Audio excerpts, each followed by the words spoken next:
Hey everyone, Arbiter 617 here from Black Plasma Studios. In this video, I'll be going over my personal advice on how to be successful on YouTube. Whether you're a small channel just getting started, or a large channel attempting to grow further, this video should help you out. I will try to go over points as quickly as possible as to not waste your time. However, this video itself may turn out to be quite long, as I want to cover pretty much everything I can think of, as I've been planning this video for many years now. Ever since I've been creating YouTube videos, even when I only had a few hundred subscribers, I've always had people ask me, how do you do well on YouTube? Or similar questions. I've usually avoided answering that question because there's not really a simple answer, especially nothing you can answer over text. Instead, I've been planning this video as an answer to all those questions, and hopefully it will help out all those people who've been asking. Whether you're creating content similar to this channel or not, I hope this advice will somehow help you. Part 1. My qualifications. So before even getting started on my advice, I wanted to just very quickly go over my qualifications and why you might even bother listening to my advice. Some of you already know who I am and what this channel does. Others may have been, recommended this video by a friend or just stumbled across it on YouTube. I began my YouTube career creating Halo machinimas, and in that community, you were basically considered a big YouTuber if you had around 8,000 subscribers. I created the series called Rise of the Spartans, which grew our channel from around 5,000 subscribers to over 100,000. We got the silver play button, and we were one of the largest Halo creators in the community. Later on, when Halo started becoming less popular and views began dropping, our channel actually nearly died out. We started creating a few Minecraft animations around that time, but they were only earning around 5,000 views, even when we had well over 110,000 subscribers. However, after following some of the practices, which are going to be explained in this video, our channel grew faster than it ever has, and we were even in the top 100 fastest growing channels for a little while, and we can now easily get over 100,000 views on the opening day of any of our animations. Oftentimes, you can really just get lucky on YouTube, but having become successful twice now must mean that we're doing some things right. However, I want you to remember that this video is definitely my opinion, and in no means is the only way to do things. You should always do what you feel is best for you, and listen to other advice as well. Part 2. Choosing your goal. So the very first thing you need to figure out if you want to be successful on YouTube is to figure out what your goal is. The definition of success is the accomplishment of an aim or purpose. In order to be successful, you really need to figure out what your aim is.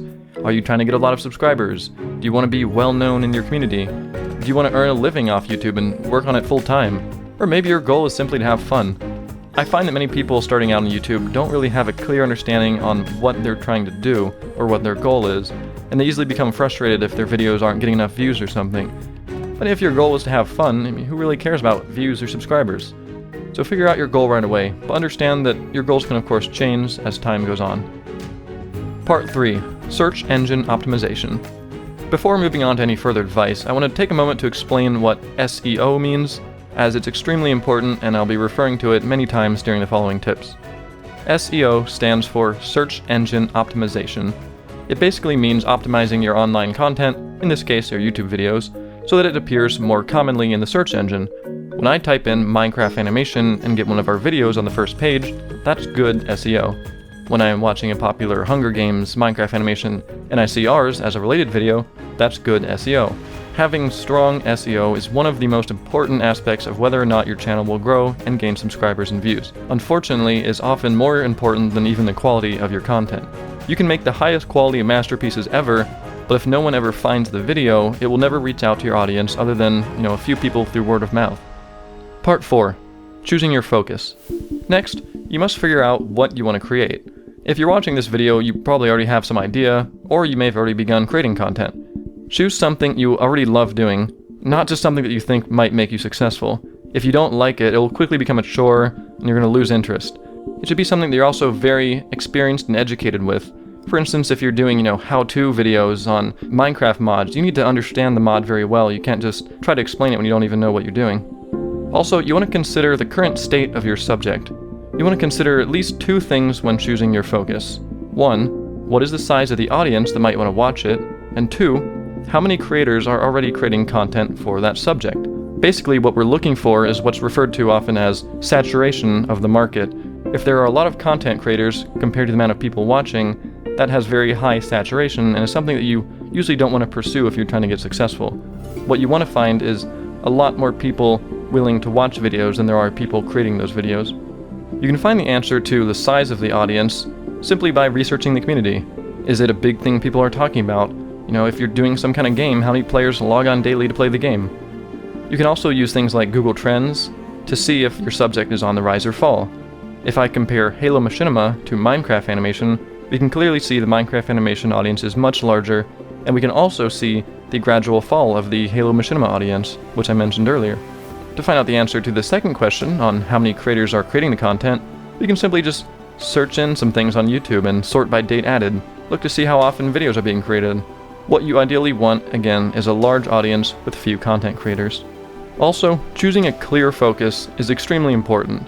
People will quickly unsubscribe if you're uploading videos other than the content they subscribed for.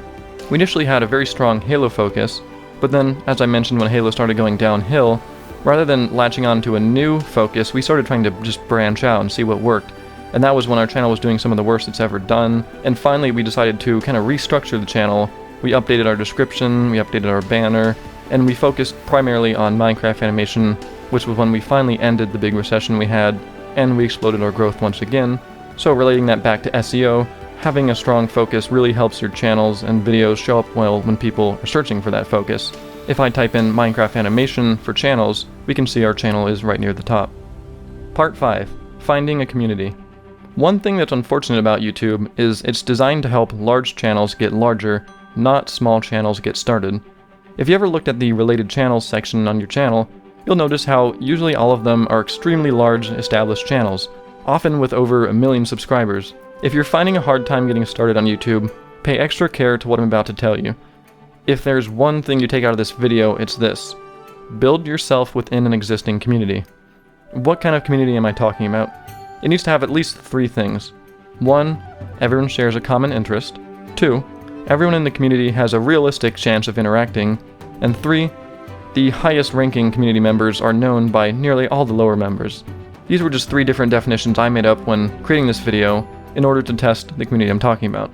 The first is simply a test to make sure it is indeed a community and all people have, similar interests and they can relate to each other. The second test makes sure that the community actually interacts and spreads information, which is going to be vital to your channel growth. And then the final test makes sure that the community isn't too large and you'll be able to benefit from working within the community or collaborating or something. So let's look at some examples. Gaming. Number 1, does everyone share a common interest? Sort of, but remember gaming is very broad and there are many different types of games. 2, everyone has a realistic chance of interacting. And this is where it fails, because if someone's only playing FIFA games, they'll most likely never interact with someone playing Call of Duty. And number 3, most people know the biggest people. Not really. You can be a huge gamer, and still the vast majority of gamers may never have heard of you. Let's look at another example. Minecraft. Number 1, everyone shares a mostly similar interest, but again, you have different people who enjoy different aspects of Minecraft. Number 2, even though most Minecraft players won't interact with each other in games because of how large the game is, they may still mingle more closely outside of the game, more so than just general gaming players. Maybe they'll meet on Minecraft forums or on YouTube videos about Minecraft. And number 3, bigger people known. Again, it's more so than gaming, but Minecraft is still huge and is probably still failing the test. Example number 3, the Hypixel Minecraft server. This is a very specific server that does mini-games in Minecraft in the realm of gaming. Here, does everyone share a common interest? Absolutely, they all play Hypixel, they're all probably familiar with all the same games, even though they may only kind of have, a specific game they enjoy. 2, can they realistically interact? And absolutely, whether in games, lobbies, or on the server forums online, players can definitely interact. And number 3, does everyone know the higher ranking members? I imagine most staff on the server are pretty well known by the active community members. The server has things like leaderboards, so the very active players are kind of known and heard of, as well as the large content creators are also probably well known. So this is the first example that passes all of those tests. And the reason I picked this example is this is actually the community that we kind of built ourselves on, and I'll be coming back to that in a moment. Just looking at a few other examples, things like, Minecraft modding. That's a good example. Or, Gary's Mod modding. Something like, Redstone. Or tutorials for a specific mod. Those kind of things. You want to have a community that often has things like forums and places where people can interact outside of the area. Don't try to grab everything all at once. Just doing something like gaming there's no real place to build yourself off. If you're just creating gaming videos, they're never really going to get out there beyond just posting them to YouTube and having them quickly disappear and no one's going to really find them. It's better to be well known in a small community than to be unknown in a large community. Again, this relates back to the previous section on focus. Focusing on a subject which has a strong and equally focused community is a great way to build your channel. Like I just mentioned, we kind of got started in the Hypixel community almost by accident here. Hypixel was just a server that I naturally already played a lot, the people in Black Knight Studios all played a lot, and I played this game called Farm Hunt on Hypixel, and it was one of my favorite games on the server. I played it all the time, and I made an animation for that game, not because I thought, it was gonna do well or anything. Farm Hunt wasn't even really that popular. I did it because I loved Farm Hunt and I thought the server was really cool and I wanted to kind of show an animation about it. And it ended up the Hypixel staff actually created a post on their homepage about it, which gave us a really great starting boost in the subscribers. We actually owe a lot of our success to building ourselves within the Hypixel community, which is where we started kind of realizing, building yourself within or around another community can be absolutely beneficial. Part 6. Building your channel. So the first thing I want to cover briefly in this section is your channel name or your online alias, if they're different. And it's going to be good to choose something professional. If you name yourself something like Noob Slayer 69, you may find it kind of awkward and difficult to share your channel down the line. Also, if you're absolutely sure of your channel focus, you can even include some words about the work you do in your channel title. This again helps with your SEO a little bit for the channel. Having things like animations or Minecraft or gameplay or something in the channel name can do a lot for your channel. In hindsight, my name I chose was actually pretty poor. I chose it for Halo because I was a big fan of one of the characters in Halo called the Arbiter, but now that I don't even do Halo anymore, it doesn't really work. Also, I put numbers in my name because there were many different Arbiters, each with their own number in the game, and it worked for Halo, but coming out of it, having numbers in your name is pretty bad because other people aren't going to remember your numbers. So I would definitely not ever recommend having numbers in your name. Next, you want to start thinking about the visual design of your channel. You'll want things like an original logo, a channel banner, and thumbnails which all kind of feel consistent and related. We actually used to use an old stock image off Google for our channel, but a few years ago I designed a completely original one, and it helps to have your logo something simple and recognizable, as it's often going to be kind of crammed into a tiny profile picture. One of the tests I always do when creating logos and stuff is you should be able to draw the logo with just 2 or 3 solid colors. If I just look at logos into Google Images, we can see most of them are pretty simple and often just 1 or 2 solid colors. Social media. It's always good to create a Twitter page and maybe a Facebook group as well. Posting things periodically always keeps people kind of thinking about you and keeping your channel relevant. Even if you get busy and you can't post, you're always going to have people finding your social media occasionally and following you. It's better to at least claim them. That way if later down the line you want to start using them, you won't find out someone else already stole them. Part 7. Running your channel. So you've chosen to focus, you've hopefully found a community which fits your focus, you've built your channel, and now you're making content. So how should you be managing this content and what can you do to help it? So the first thing to consider is how are you going to structure your content? Like what's the special thing that's going to make people want to watch your videos? Is it funny? Is it well edited? Are you covering stuff that other people don't cover? There's a book I read called The Art of Game Design, which had a really interesting quote about making a game. And it basically said that, people are already playing games that are established and have invested time into that game. So if you make a game, your game needs to give people a reason to switch over to your game. For example, if someone's, making a first-person shooter game and they're thinking like, oh, this is cool, it's got sweet new weapons and cool graphics, you have to remember that people are already playing something like Call of Duty, and you have to give people a reason to really switch away from Call of Duty and buy your game instead. This is such an important concept, and definitely applies to YouTube as well. If you're competing against other tutorial videos, you need to make yours clearer, better edited, or cover something that other people haven't covered. Another thing to consider is how often you're going to be uploading. A lot of people seem to get the impression that you need to upload constantly, or frequently. I personally feel that you don't need to so much upload frequently, but it's more important rather to be consistent with your uploads. Take a look at Slamicow, who kind of during his prime time would still only upload an animation every month or so, or even longer than that. But people were patient, and the time between uploads kind of made them more special when the animations were released. You need to balance quality and quantity. Quality is certainly better, but you don't want to spend ages and ages making something perfect and leave your subscribers waiting and waiting for a long time depending on your content. Try to promote engagement as much as you can. Ask people questions in the video or make a comment encouraging replies. Back to the SEO again, having engagement by your audience is a huge help with your SEO and makes your videos show up more often. Also, it's good to engage with your audience yourself. You can't simply just upload videos and then, disappear, isolating yourself from your viewers. Every time I create a new video on our channel, I make it a habit to try to reply to pretty much as many comments as I can on the opening day. This rewards our biggest fans by showing them that we do indeed read the comments, as well as encourages other people to try commenting as well, hoping that we'll reply to them or something. You should also try and build a community around your own channel. Remember earlier how I was talking about how important it is to find a community? Eventually you can kind of build your own community, then that's great, because then, maybe other people will start using your community to kind of start their channel. You can set up things like Discord, to get your fans kind of talking to each other. Or, if you play Minecraft, you can have like a Minecraft server that everyone can come join and play on. One thing you may run into is copyright, specifically with music. I would personally say do not ever use copyrighted music. This is actually one problem we used to have. We used a lot of copyrighted music in our old Halo machinimas, such as Rise of the Spartans. It's not so much that you're going to get in a lot of trouble or you're going to get fined or anything. The issue is you're going to have a lot of videos that you later won't be able to monetize, and there always is that risk of the content creator can always take down your videos. You can find a lot of royalty-free music online, or you can use music libraries such as Epidemic Sound. We'll talk about how you can get things like Epidemic Sound for free later on. Part 8. Video Management. You'll want to get yourself a good editing software that you're comfortable with, and you can create high-quality videos.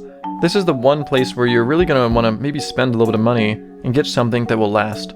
It doesn't really have to be new. I've been using Sony Vegas Pro 12 to edit videos, which is around 4 years old now, and I'm pretty sure I'll never really upgrade. There are even cheaper versions of Sony Vegas, such as Movie Studio or Movie Studio Platinum, which should work just fine and save you a lot of money. But I want people to remember that it's not really about the software so much as what you do with the software you have available. A lot of people always ask me, oh, what do you use to edit?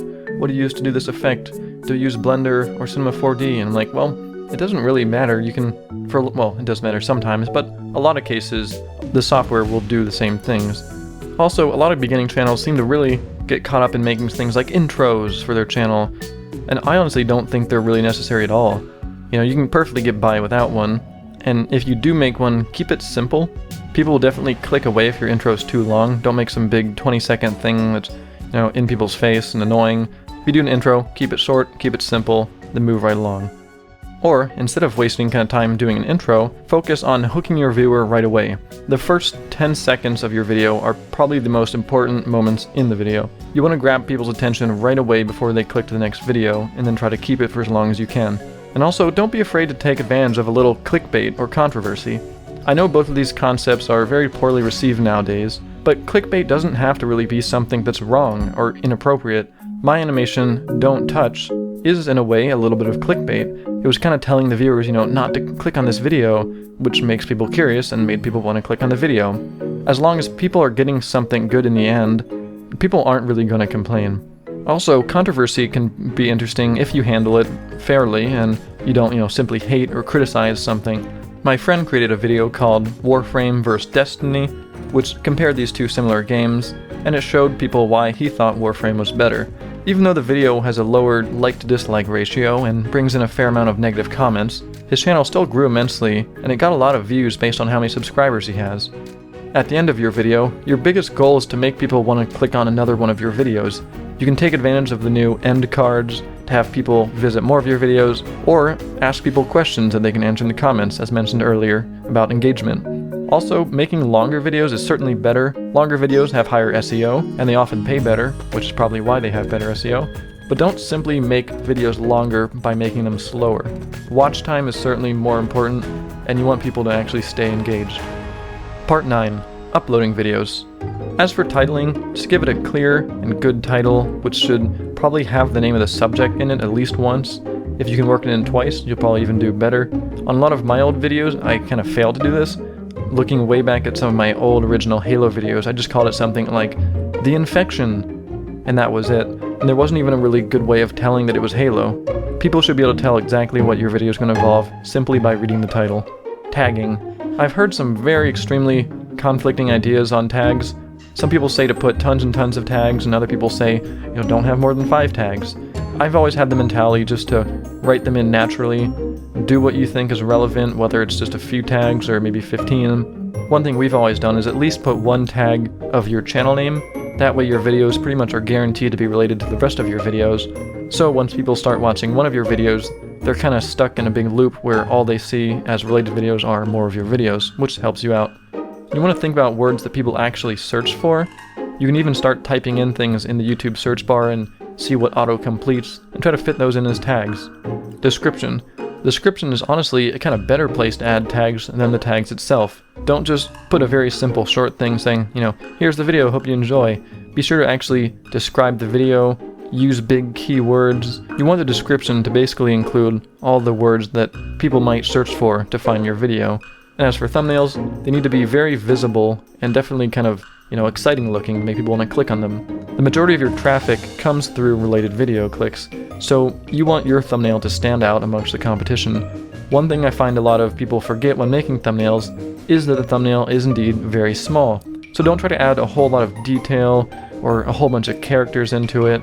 Keep it simple and clear, have a good contrast, a good focus on the subject, good composition, and some other things like that. Part 10. Collaborating. Most likely at one point you'll be working with other people on your channel. Before we get into that, I want to make just a very small disclaimer, not to simply ask other channels for shoutouts. I find that shoutouts that aren't really genuine don't really do anything for your channel, and you end up just wasting a lot of your time as well as annoying the people you're asking for. Collaborating is a more common way of boosting your audience by mixing your viewers with the viewers of another similar channel. There are many different ways of collaborating, but what I suggest most is this. You should never fully rely on other people for collaborations. For example, don't do a collaboration where 3 people make 3 parts of a single video. If one person doesn't make their part, then the other 2 people have an unfinished video and have pretty much wasted their time. Quite often, collaborations where multiple people work on a single project will fall through. You can do collabs as simple as just including the other person in your work. In one of our early animations, we included Ninja Charlie T, another Minecraft animator we enjoy, and since then we've actually shown up in his animations, as well as done some cross-promotion using our outros. Working as a team is another way you might want to be collaborating. Again, the same thing holds true. Don't rely too much on your team to do the work. And I don't mean this in an egotistical way, but rather, you should be able to do all the work yourself. Don't count on someone for a vital piece of your video that you can't live without. This is the internet, and often a lot of times your teammates who might be extremely passionate one day will just lose interest the next day, or get busy, or perhaps just do a bad job, maybe. There have been a few projects near the early days of my channel where I tried to have someone else kind of do the idea and I do the filming, but suddenly they just kind of disappear and lose interest. Now I'd have, a few videos filmed, but the series is incomplete, and the videos just kind of disappeared and never went anywhere. Black Plasma Studios, this channel, has been a team channel for the past few years now, and we primarily all create our own videos independently. That way no one's, waiting on anyone, but we still have the advantage of, sharing feedback, knowledge, and we're able to release content more frequently. Part 11. Earning money. If you don't have any copyright in your videos and your channel is verified and all that, you should be able to start earning money off your videos. Before trying to just throw ads on your videos and start earning money, you may want to consider if your channel will even benefit. If you're only getting a few thousand views on your videos, you'll be having ads in your videos which might turn away viewers, and you'll only be earning just a few dollars every month anyway. It might be better to have your videos not have ads and try to bring in the larger audience first. I see a lot of varying sources on how many dollars you earn per 1,000 views. A lot of people say it's, from $1 to $2 per 1,000 views. However, in our experience, we average around 70 to 80 cents per 1,000 views, and even our long videos, which are over 15 minutes long and have extremely high audience retention, still barely break $1 per 1,000 views. You can earn money straight through Google AdSense without a network, in which you will earn 100% of the money you see in your analytics on YouTube for your videos. As much as 100% sounds nice, there are actually some better options with networks that might save you more money in the long run. Partnering with a network will basically take some of the work off your hands, as well as offer certain benefits or perks, but they will take a cut of your money. I would still definitely recommend a network, however, there are a few things to look for. Lock-in contracts. Do not ever get into a network with a lock-in contract. Most networks have tiny little print in their agreement which will lock your channel with them for possibly years without you being able to leave. This often leads to some extremely awful situations that can easily ruin your channel. There's nothing you can do about it. There is no reason to get a lock-in contract when there are plenty of great networks that allow you to leave at any time. Next, you want to look for revenue split. Remember a moment ago when I said that you'll earn 100% of the money if you go straight through Google AdSense? If you're in a network, they will take a cut, so you'll only receive a percentage of what your videos are earning. Networks tend to go, as high as 90% or as low as even, 60 or maybe even 50%. I would always advise looking for a network that at least gives 80% or more, and you want to kind of balance the extra perks with the extra revenue cut. Music libraries. This is a perk that can make a huge difference. As I mentioned earlier about copyright, we use Epidemic Sound for all of our music, which has tons of high quality copyright-free music, and normally you have to pay a monthly subscription for it.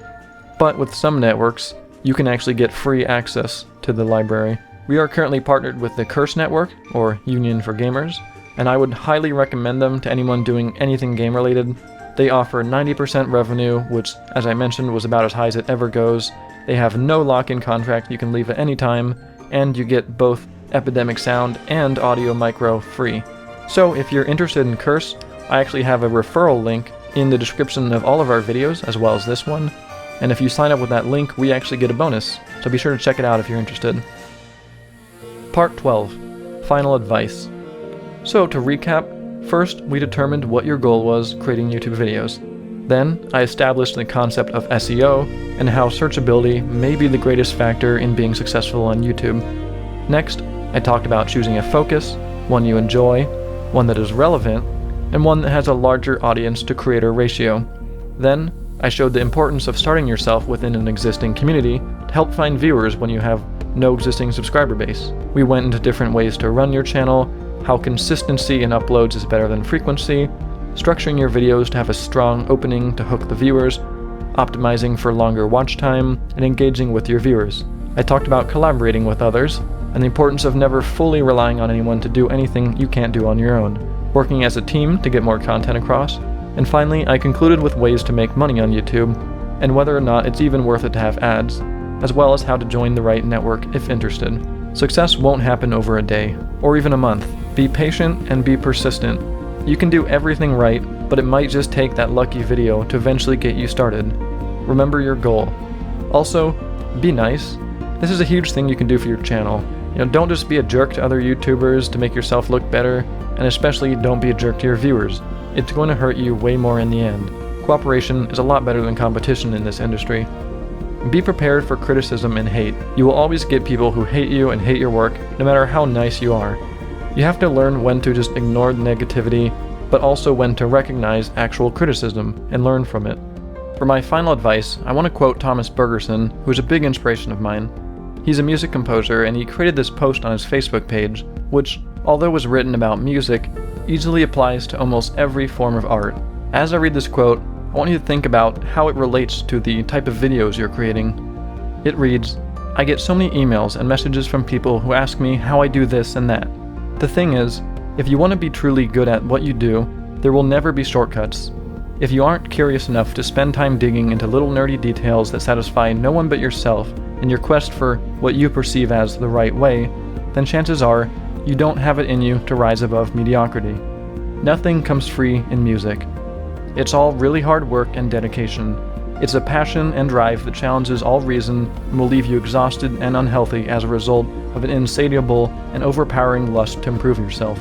Schools and music programs won't make you a better musician. You have to make yourself better because you want to. Through hard work, every day, every month, every year. There are no shortcuts, no magic tricks, no teachers that will do the work for you. You either have a burning desire combined with a relentless work ethic that has you working whether you realize it or not, or you are one who sort of just works now and then, and when it doesn't sound right you ask for help. Just work harder, longer, and smarter. Thanks for watching, and again, this is Arbiter 617 from Black Plasma Studios, and if months or years from now your channel grows as a result of this video, be sure to let me know. I understand this video isn't the content you are used to in Black Plasma Studios, but I really wanted to get it out there to help those people who could use it. If I'm able to help even one person grow their channel, I will feel that this video was worth it. If you enjoyed the artwork in this video, be sure to subscribe to the artist, who created all the drawings on a very short notice for the video. You can check out their channel here. Also, if you're still hungry for some more advice, I would also recommend this video from BDOBBINS. It was one of the few videos that really offered a lot of solid advice and was partially used in the creation of this video. Good luck everyone, and thanks again for listening.